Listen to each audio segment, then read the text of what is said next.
Alright, I'm getting ready to start putting this GE monitor top control back together. It's number CR-150-E-1 type control. You've probably already seen my videos where I tore the control down and cleaned the parts and nickel plated a bunch of them. Some of this stuff I'm probably going to have to stop. I've got the repair manual right over here. Help me make sure I put things together in the right place. And I'll have to consult my videos maybe a few times. One of the nice things about doing the videos is it not only helps other people, but I can refer back to them to see what I did, because I do a lot of work in a year's time and I can't keep track of everything. Alright, that goes facing that way so the spring can go in it. The pin's going to be so clean it's going to fall out easy now. Now, a couple of those pivot points, I don't know as clean as I've got it off, it matters, but I could put a slight amount of non-dirt attracting super lube.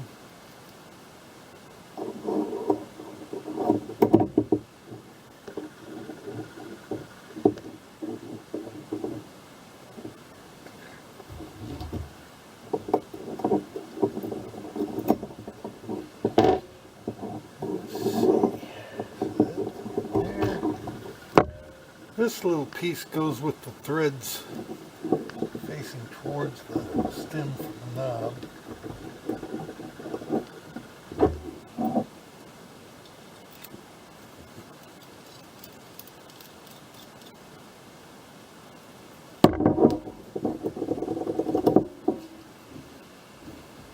There's two thicker washers. We go down on these. So, forgot to put that one on, didn't I? Figures.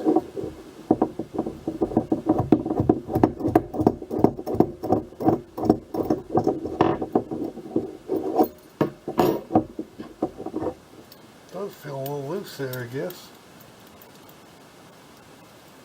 Oh, wait a minute. I'm looking at it wrong. That goes over here. The thicker one, yes. But I did put it on before this. Let's see. Go this way so the spring can go in between. Threads down and facing towards the stem. Might not hurt to get the spring in there first. Should be a little easier than after I start tightening things up. Right in the end of here.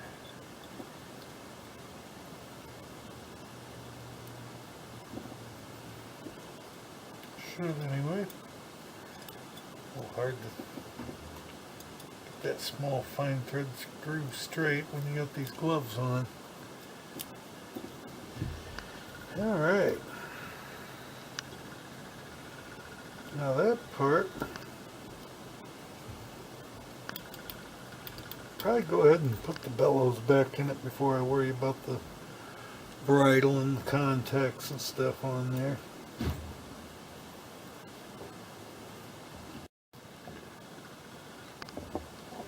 Alright, so I've got my salt and ice water mix again.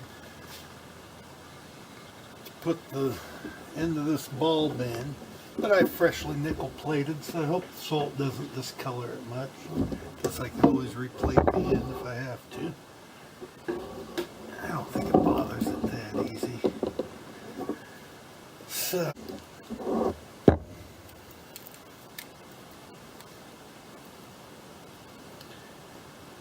now I'll keep some pressure on it too, just in case.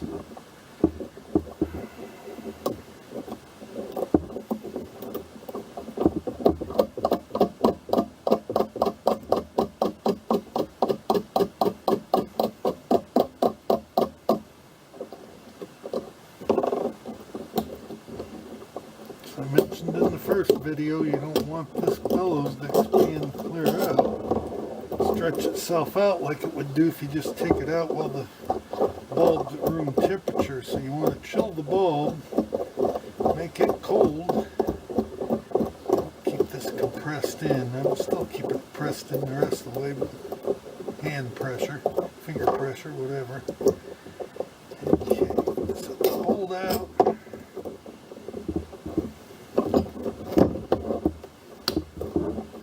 Got a little pressure on it still.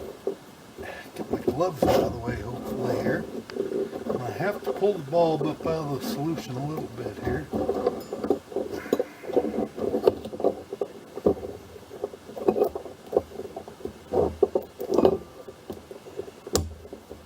Alright, that's popped in back here.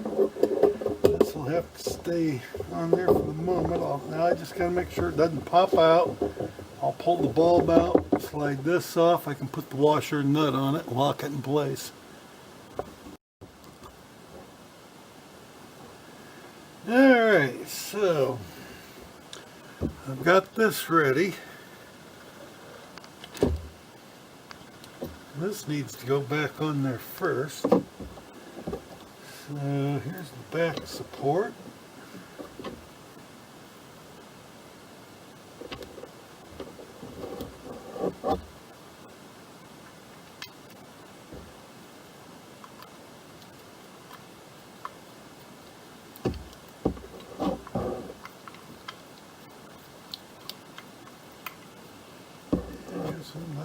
I'm lined up.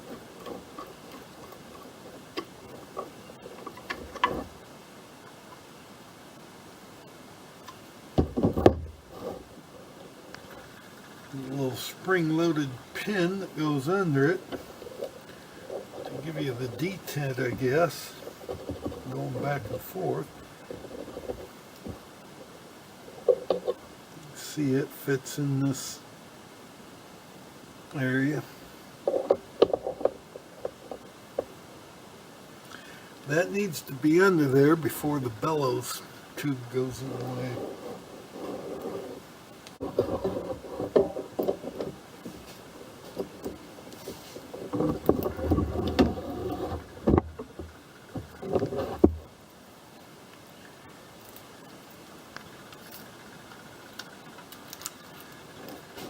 Okay,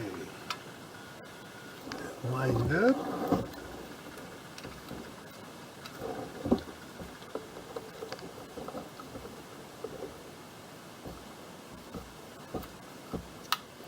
Started. I'm going to leave it loose a little bit until I get the other one started.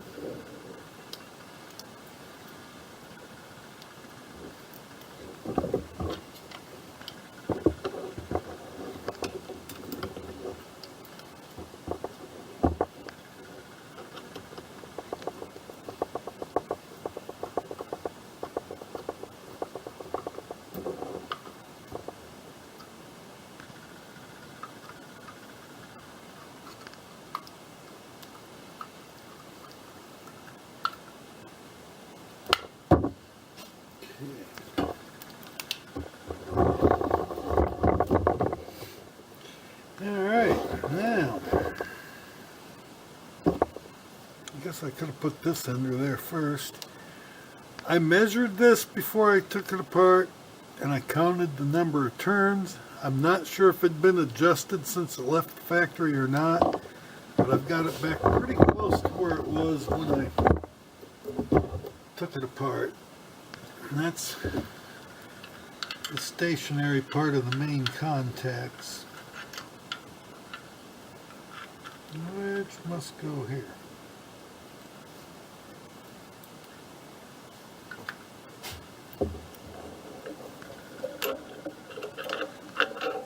Right in that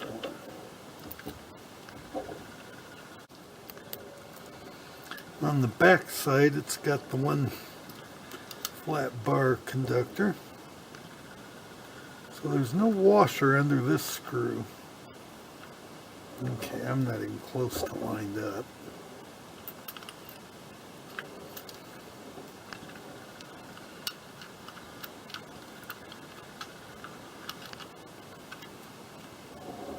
It's close.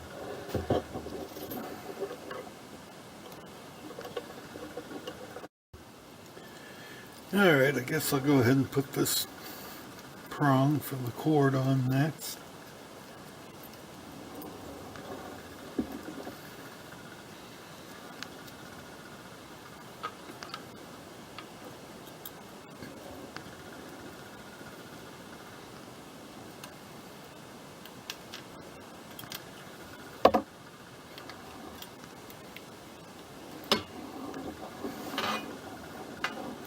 It's right in here where there's just a hex socket to receive it.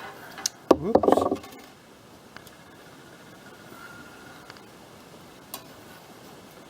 These nuts seem to have one side flatter than the other. So I've been trying to make sure that gets put down again.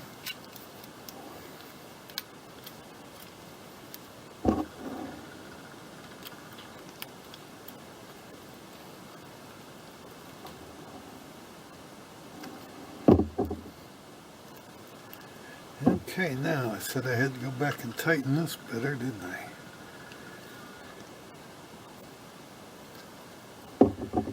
Okay.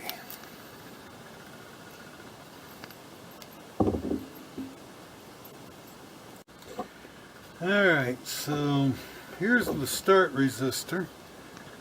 I managed to clean this up pretty good, get most tarnish off. And this piece it screws into. This was not all plated originally, so I did not plate this piece completely. I had a little bit there from the factory, tinned on. That all goes right here.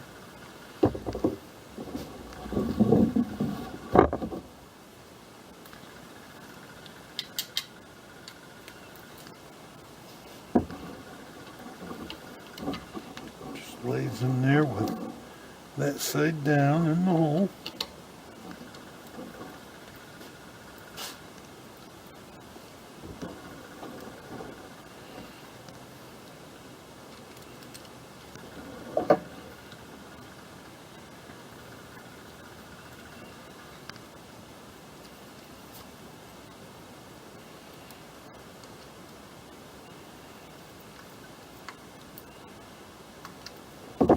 I'm not going to screw the resistor in yet. I'm going to put it aside so I'm not banging around, and I don't have the piece it mates up to under there yet either.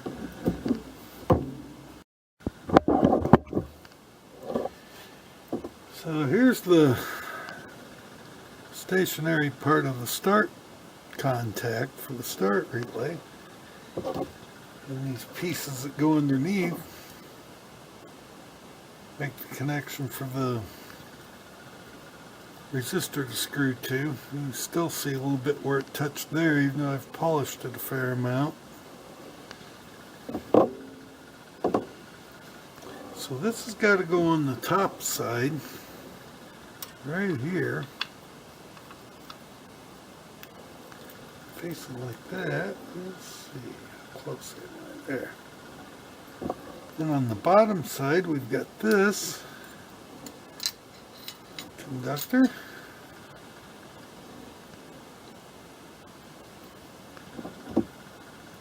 This is the one where the screw would not come out when I took things apart. Finally gave up and ground the head off. Still see the grinding marks on it there. They are not real common thread. I think it was like 40 threads per inch or something like that. I had saved some screws from Modern Electronics when I tear them apart. So we're going to have one that's not original. It's the right thread though. It's been nickel plated. Doesn't even stick through too far really, so just need to tighten it up. Okay, so now I got this conductor here. Fits down in that.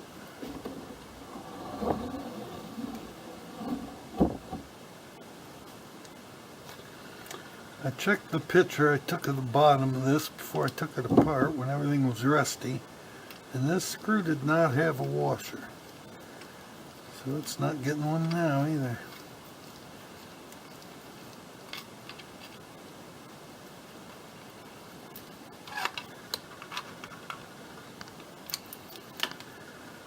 these are the parts I was most worried about having a good connection on and wanted to nickel plate, and caused me to nickel plate everything else. They have to make a good connection where they touch those brass conductors. Now this part that starts going back on for the start relay coils.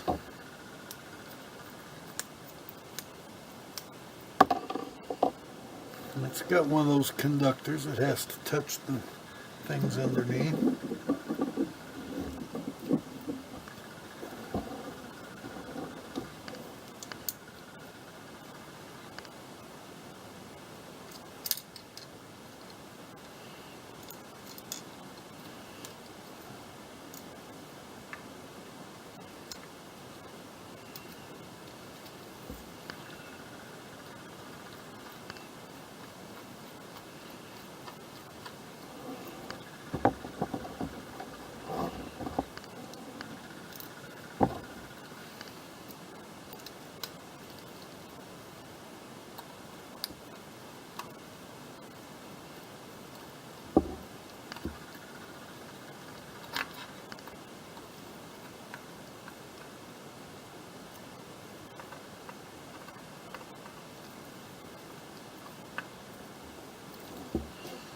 Alright,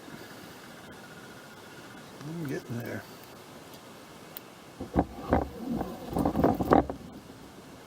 Starting to look like a control again. Alright, so I forgot when I put this on that the screw that holds it on the other side also gets one end of this zigzag conductor, I believe. Yeah, I must have it backwards. I had it laying there a minute ago. Yep, so I'll take that out and get that back in.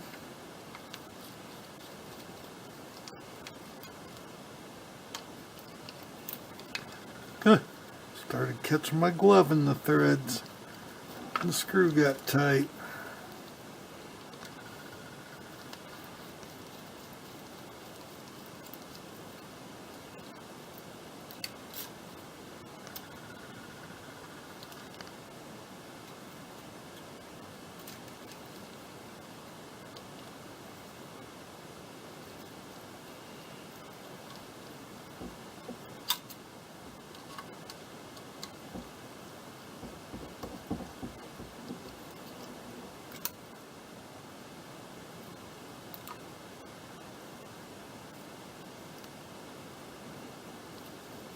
I'm going to go ahead and tighten that. I've got it pretty close to that end. If I have to, I'll loosen it. Yeah, I might have to. We'll see. Alright, so I got this piece ready to go back. It's got this little spring-loaded pin.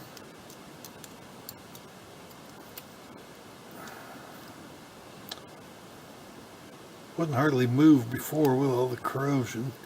I had measured this with feeler gauges at about 141 thousandths and counted it as I unthreaded it. So I've got it back pretty close, I think.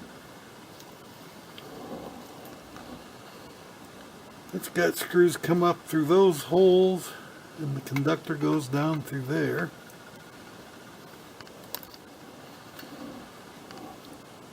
It is fastened to this bar underneath.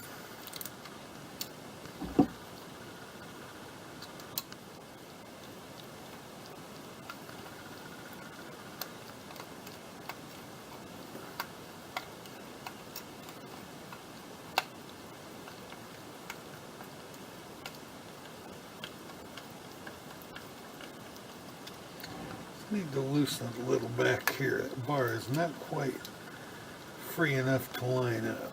There we go. That was starting, but it was trying to catch on the edge of the bar. Now, alright, so I got my other screw. Now this one gets one end of one of the start coils. So I've tightened it temporarily to line this assembly up and tighten both ends of this up, and I'll have to loosen that to put the wire under it later. So here's the other prong for the cord.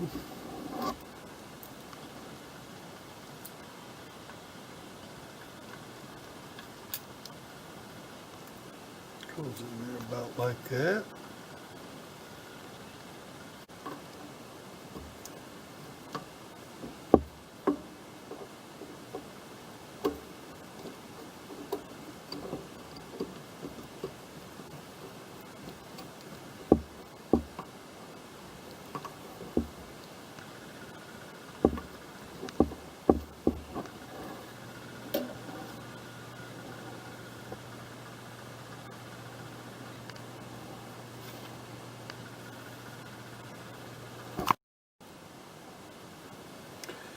Alright, so now I'm going to get this other part of the start contact in. And I'm still loose here, so I need to tighten that up.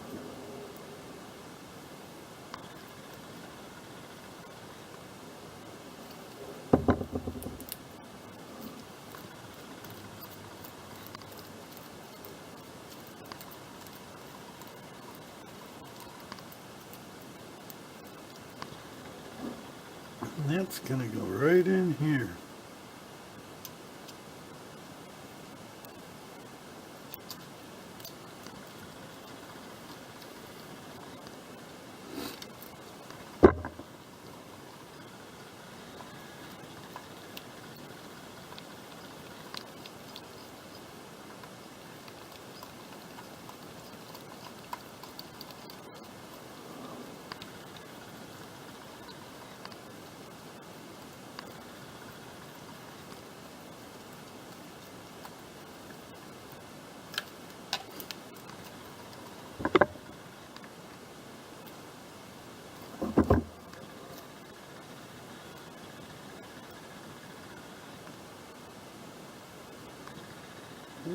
Okay, start contacts are not lining up,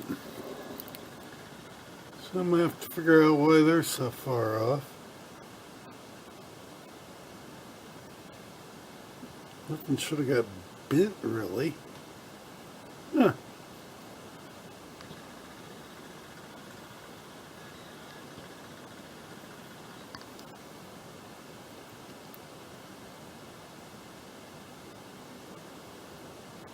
Well, there's some movement in the base of that, looks like. Let's see. I'll have to check that out.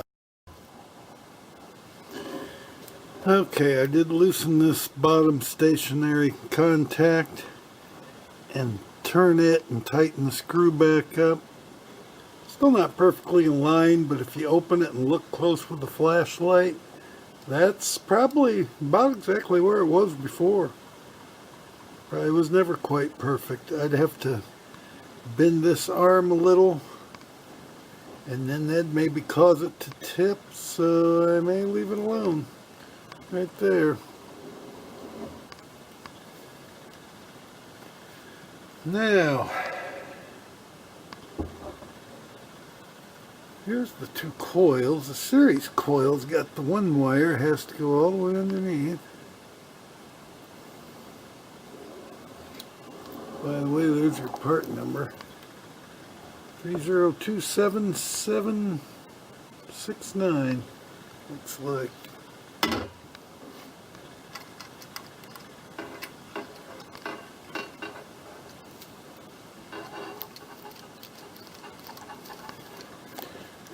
Put this down here again.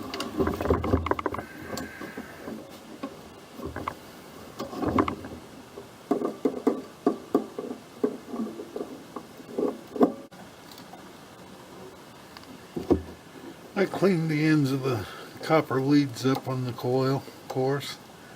They weren't all that shiny anymore.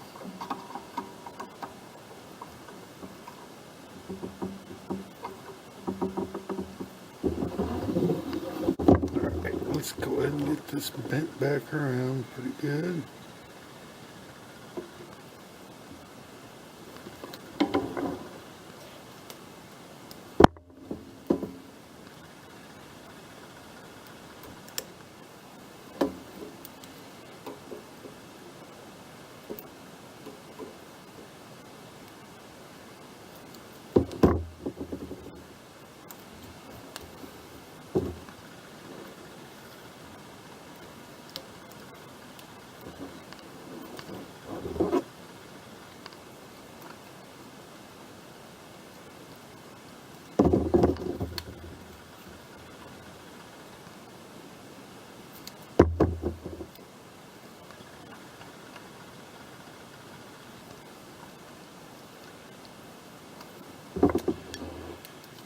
Okay.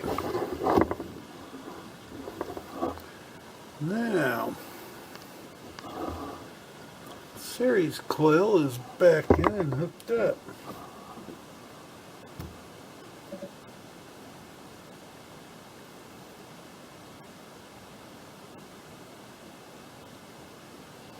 And yes, check on my picture of the bottom side of my phone. That is exactly where that wire goes.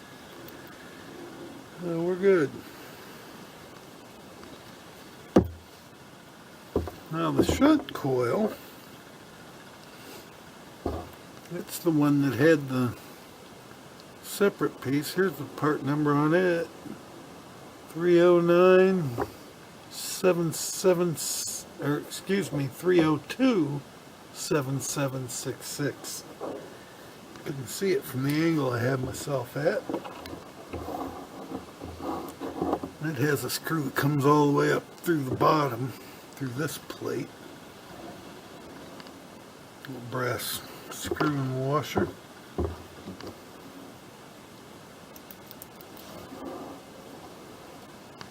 Okay, I guess the brass washer goes in the bottom of the coils like so.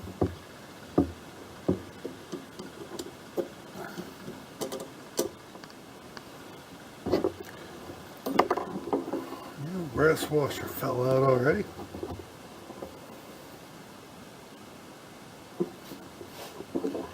Alright, got the screw there. I'll lose the washer again. Go ahead and put it on here.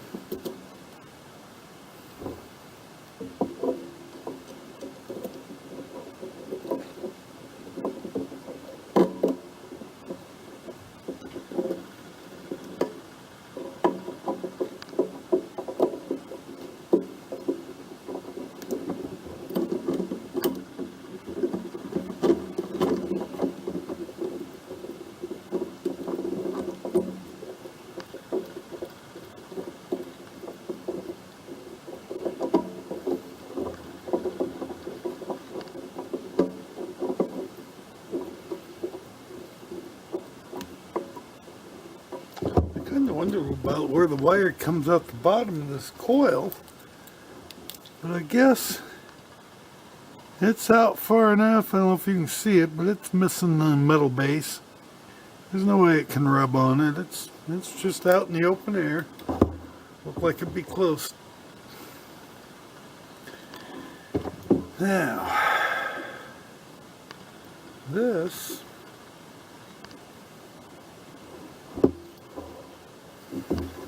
to here.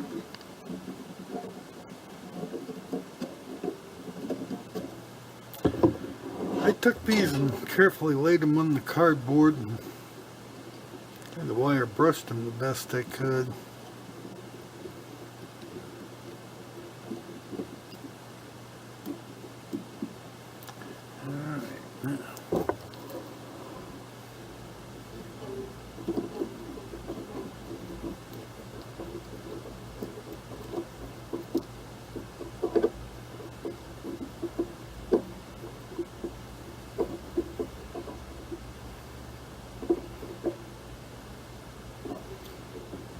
Uh-oh.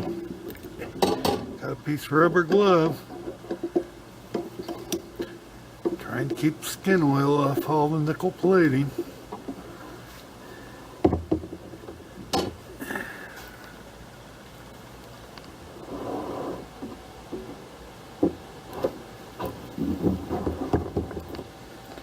This wire should be able to reach right here.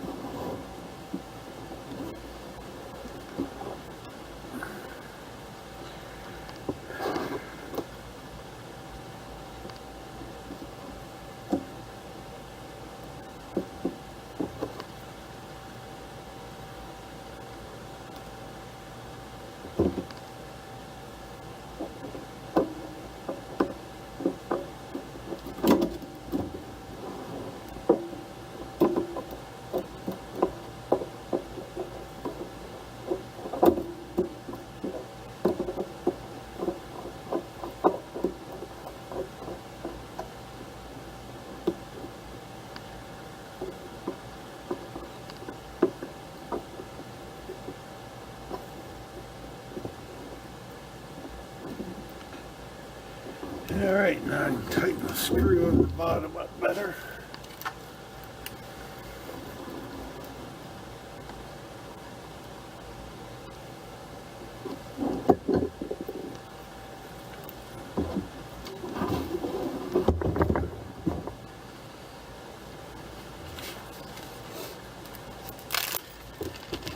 Yeah, the whole rocker assembly, it's like the other stuff. I made some notes and measurements.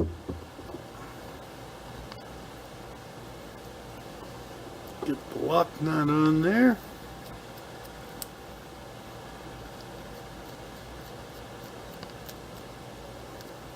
Now let's see. I believe it ends up going.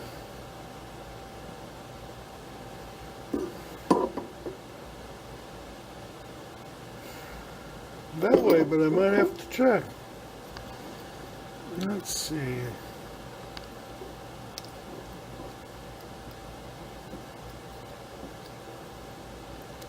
About 4.5 turns it was in there. Well, that's starting already, just barely. Trying. That's a half.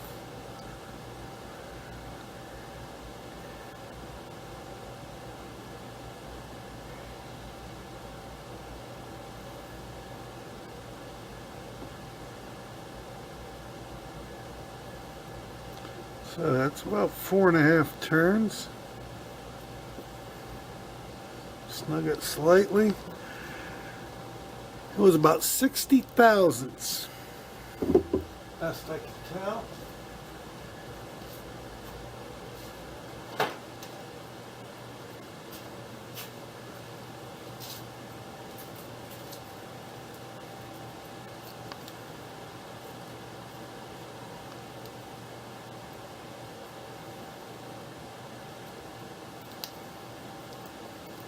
Alright, here I've got 60 thousandths.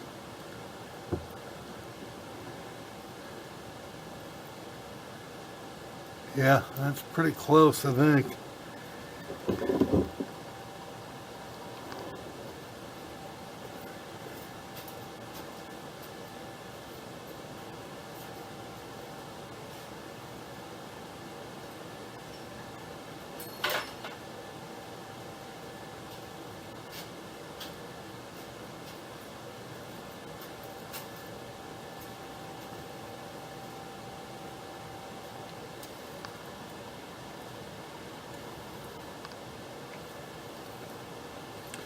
Alright, I got the lock nut.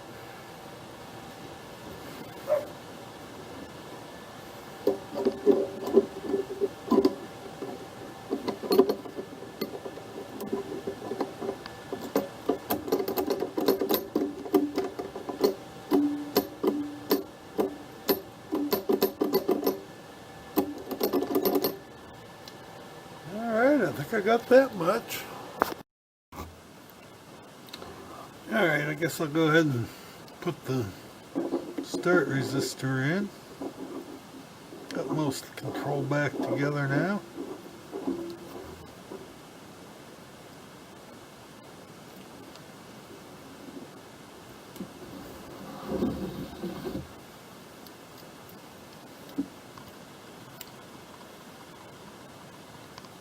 Push through plenty good. Turn through all the way.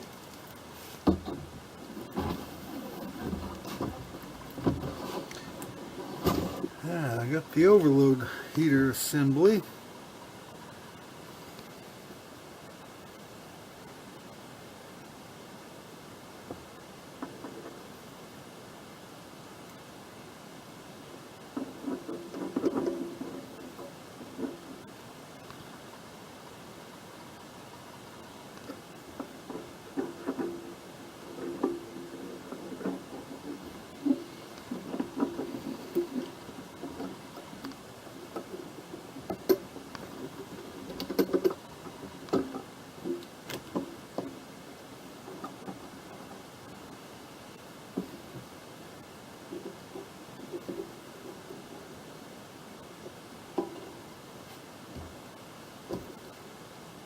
I don't know if these screws both had washers when the control was new.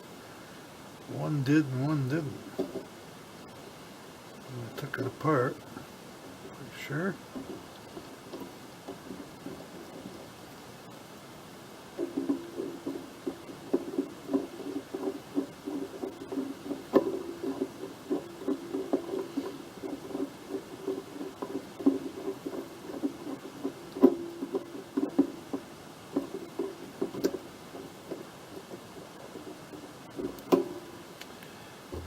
Okay.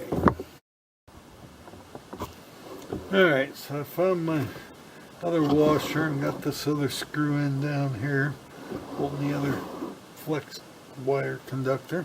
Got the cotter pin.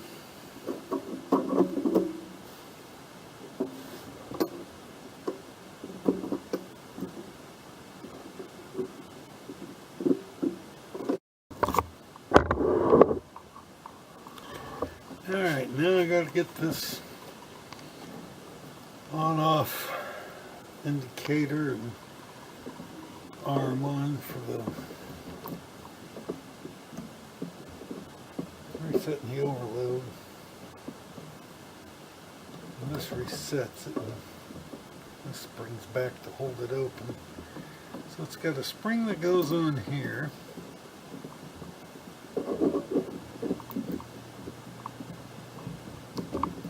How much fun I'll have trying to put the spring back, especially with these gloves on. Probably a mistake since it's already stuck on the spring.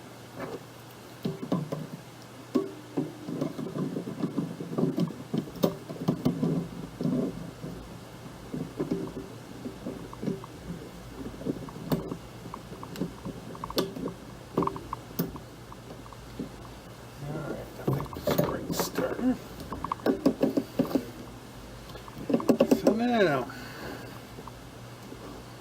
overload is set and the contacts are closed. If we go that way, the contacts sprung open. That was off.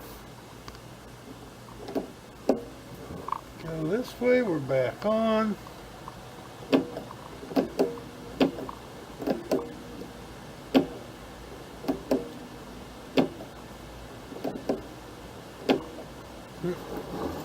You can see that pin that wouldn't even move before moves every time.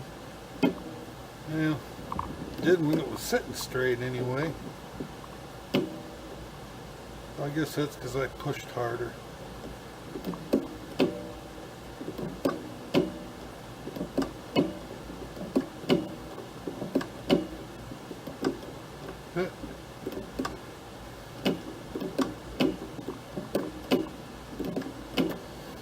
I think it's about ready to put back in action. See how it does. Oh, I still got to put a cotter pin there. I didn't clean and plate the other one, so I'm just going to try and find two new ones over there. Definitely looks a bit different than it did. More than just a bit, I guess.